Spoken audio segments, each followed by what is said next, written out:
October 1964, Leningrad. A skinny 12-year-old named Vladimir Putin lands his first judo takedown and learns that if you seize balance at the perfect instant, size is irrelevant.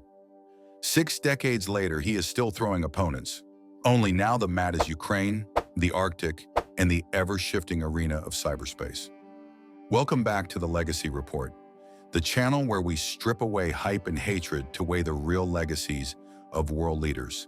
If sharp, even-handed deep dives are your thing, smash like, tap subscribe, and ring that bell so you never miss an episode. Putin was born on October 7, 1952, in a cramped communal flat in war-scarred Leningrad.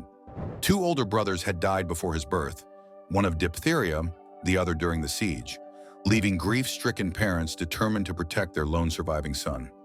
His father, a wounded submarine veteran, kept a factory job despite shrapnel in his leg.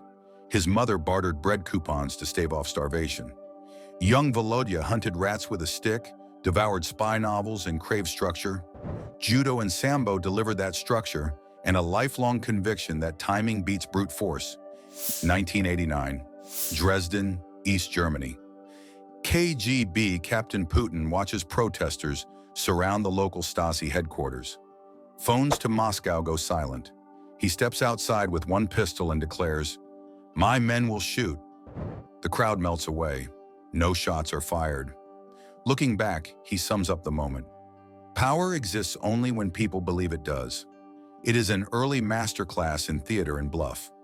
When the Soviet flag is lowered, Putin becomes deputy to reformist mayor Anatoly Sobchak in St. Petersburg.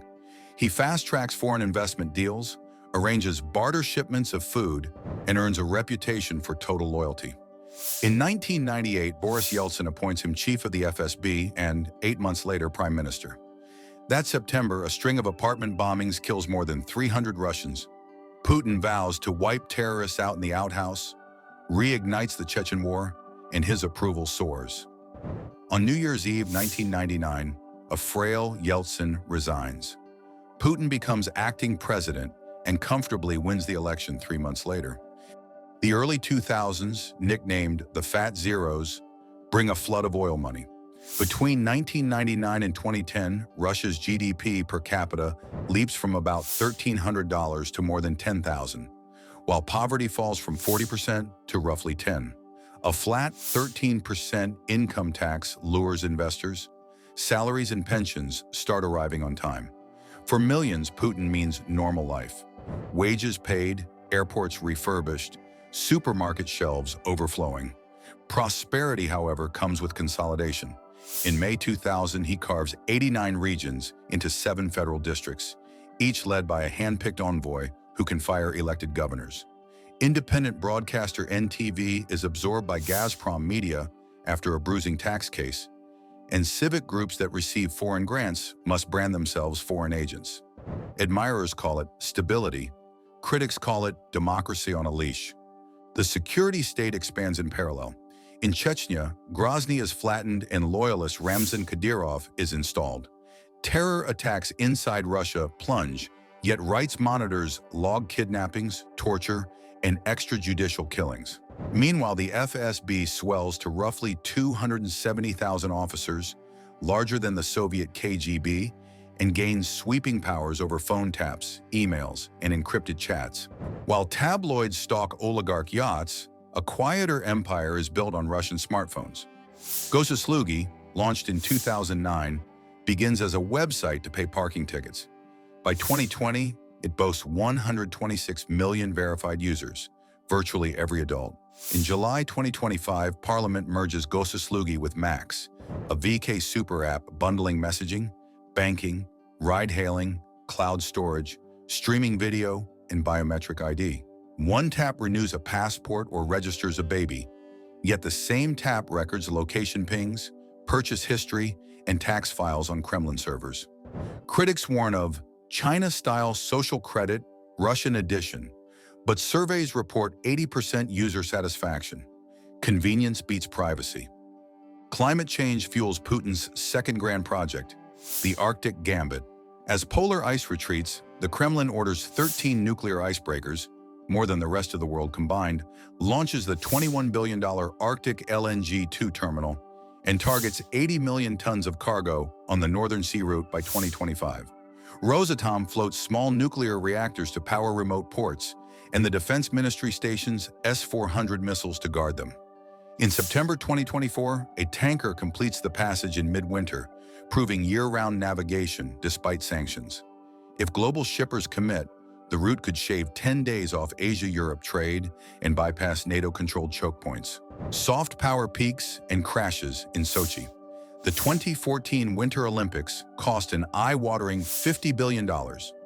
Locals complain of landslides and polluted rivers. Watchdogs allege that $30 billion vanished through no-bid contracts.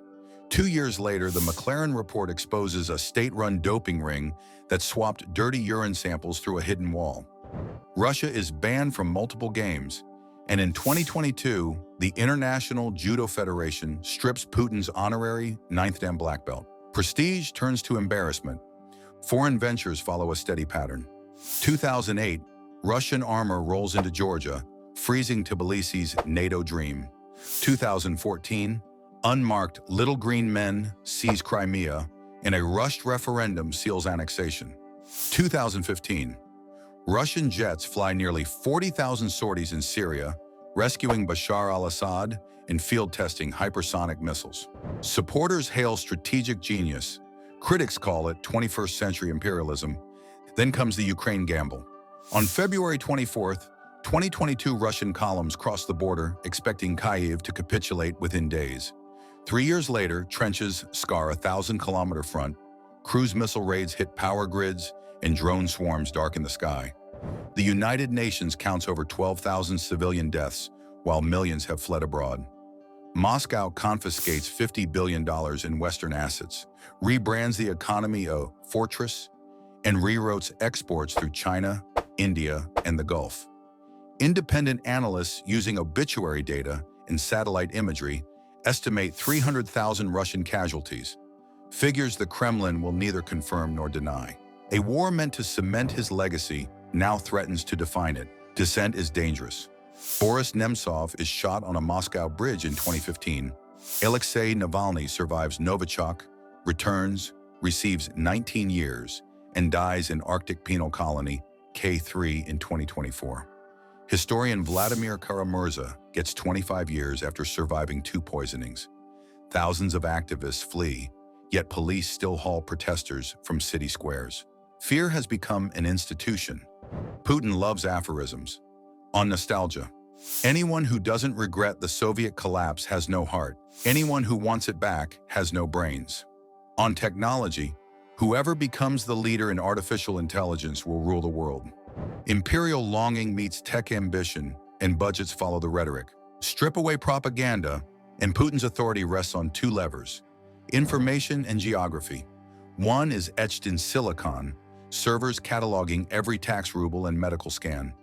The other is carved in ice, an ocean highway that might bypass Suez and tilt world logistics toward Moscow. If the digital fortress and Arctic Gambit endure, textbooks may declare he laid Russia's new rails.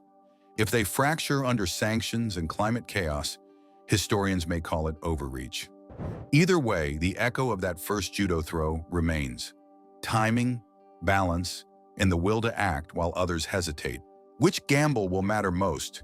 Digitizing a society or betting on melting ice? Or will Ukraine eclipse them both? Tell us in the comments. And if you found value in this balanced biography, smash like, tap subscribe, and ring that bell so the Legacy Report can keep bringing you untold angles on the people who shape our world.